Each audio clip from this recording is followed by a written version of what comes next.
I went in there. I felt like I did good for the interview. The questions weren't that tough, and then we went in, and so there was two, there's two, I would say Canadians, or there was two white people and one Japanese lady who was a sensei, who was a teacher from the university in the city that I was in. And yeah, so then we just started having conversations. She started asking me questions in Japanese, and that went really well, like conversation, like just talking to her and speaking to her and answering those questions. And then it came to, she whipped out the text and she's like, read this text, read it for a second. She was a really nice lady, but she's like, read it for a second, read it to yourself, then read it out loud, and then I'm going to ask you questions about it.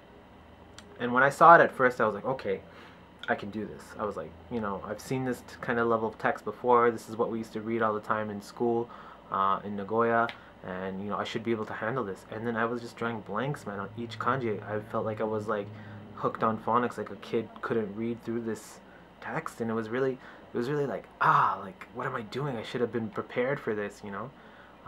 So it goes to show you guys, no matter what, man, never underestimate anything. You have to go in prepared like 120% for everything you do if you want to succeed.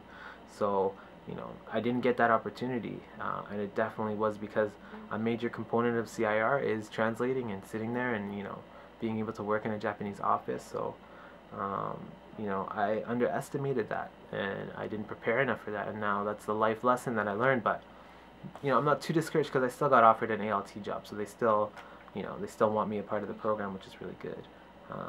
So yeah, so basically what happens now is I have to give them my acceptance letter, so I'm mailing that off tomorrow.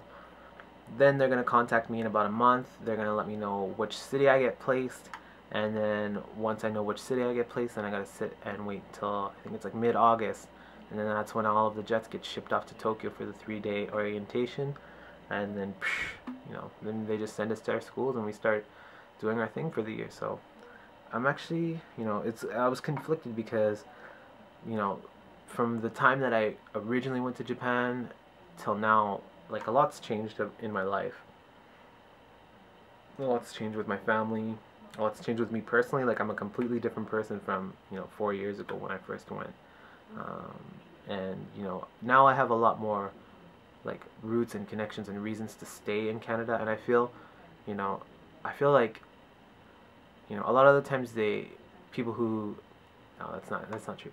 But a lot of the times it's like a lot of people will say you go do jet when you feel like you can't get a job in your city, or you can't get a job. And I feel like I can get a job here, but I wouldn't be satisfied with just a normal job here. Like I want something interesting and exciting and stimulating, and I want to do something that matters. Like I feel like I really care what company I work for. So I just feel like I can't work at like some average company that does whatever, unless like I really believe in what their work is and what they're doing. So that's why I have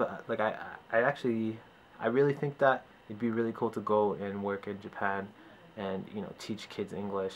I had a lot of great students over the years, from everybody that I'm helping, and helping somebody learn a different language and connecting with them and making them feel connected to that opportunity to learn a language. That's a big person in those people's lives. Like I still look at my Japanese sensei, my first sensei from high school, Ito sensei, Ito Federo sensei, and my second sensei, Ohori sensei from university, and I still, I thank them for being the person that like taught me and motivated me to learn the language and made it so, pushed me and motivated me, and like they were my sensei, they taught me. So sensei isn't a word to be taken lightly, I think. So I'm excited, so now it's kind of cool. It's kind of like Junction Point.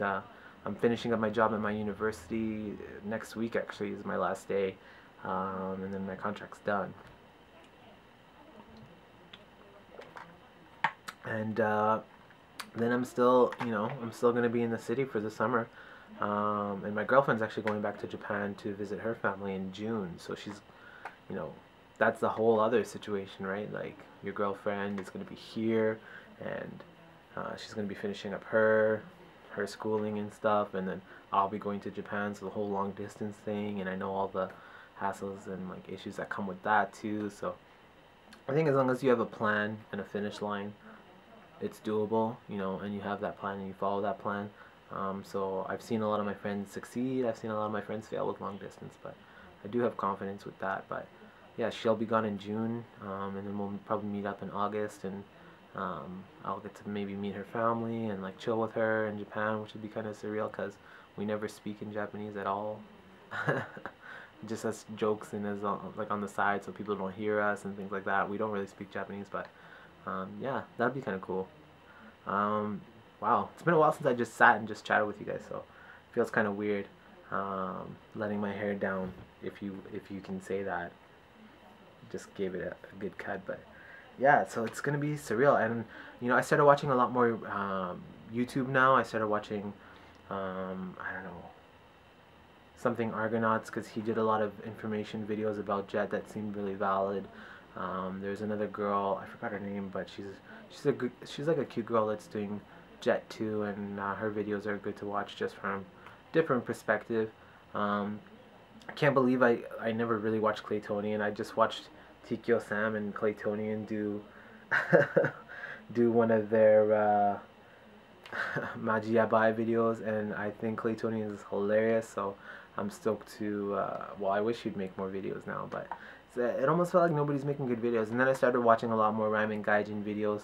I didn't really know about Ramen Gaijin until like last year, until I think somebody made a comment that like Ramen Gaijin and me or whatever, and I was like, yeah, there's another black guy in Japan and a black YouTuber, and I was like, well, of course there's a million of us, so there's tons of black people in Tokyo, and I was so surprised. We actually played a game last time I was in Tokyo, and it was, every time you saw a black person, you just like, it's like a punch buggy game, like every time you like, black person, no returns, so it was kind of funny. Me and my friend were playing that in Tokyo in the summer of 2011, but yeah, I like Ramen Gaijin's videos. I think that guy's pretty cool too, doing his thing. Keep going for your MBA, man. That sounds really interesting, and sounds like you're on your path for doing some cool things. And I think you do good freestyling too, so yeah, maybe one day I'll bump into all you guys in, I guess, in maybe the fall meetup if Hiko Simon and Victor plan that again. But I'd be, you know, I'm looking forward to a lot of things. I'm looking forward to just the small things, even like to go back and live in Japan is like, you know, walk on the sidewalk and see the yellow line and walk through the konbini and get an onigiri and a beer.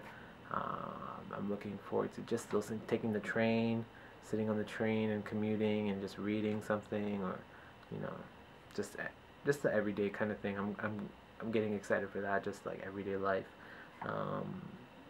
You know, going to the store and buying your Japanese groceries and just sitting there and cooking some weird Japanese food at the end of the day. I'm really looking forward to that stuff. It should be good. Even if they send me to Inaka, even if they send me to the jungle or whatever, or the countryside, I think it'll still be a beneficial experience. So I'm looking forward to that. But I prefer the city. I'm a city boy, and in my heart I'm a city boy. I love downtowns. I love, you know, noise. I love Shibuya Scramble. Like, that's my, you know, I love that noise. I love that energy. I think it's because I'm an extroverted person, so I really enjoy that loud ambient noise and things like that. How long am I on this video?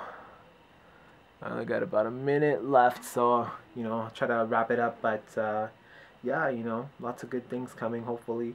I guess I'll try to make more video blogs similar to this, describing the process now, the steps that we're going to do. I think I might try to hit up the JET orientation. I think they do one in this province in Canada, so I'll hit that up, maybe make a video, see the people that I might be going with, my cohort, if you will. And yeah, I guess I'm going to come back on YouTube now and start making YouTube videos.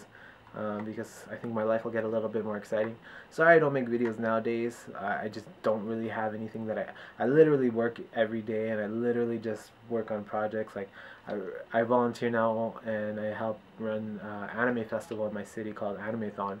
And I think that's exciting, but at the same time the everyday work of it isn't exciting. But maybe I'll make some videos and give you guys some behind the scenes on what it's like to run an anime festival. That's pretty cool. And I'll get to meet Vegeta's voice actor, so that'll be cool too.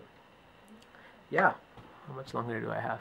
10 seconds. So anyway, thanks guys for watching. As always, you know, subscribe, share, like, comment. I really want to keep chatting with people. Easier if you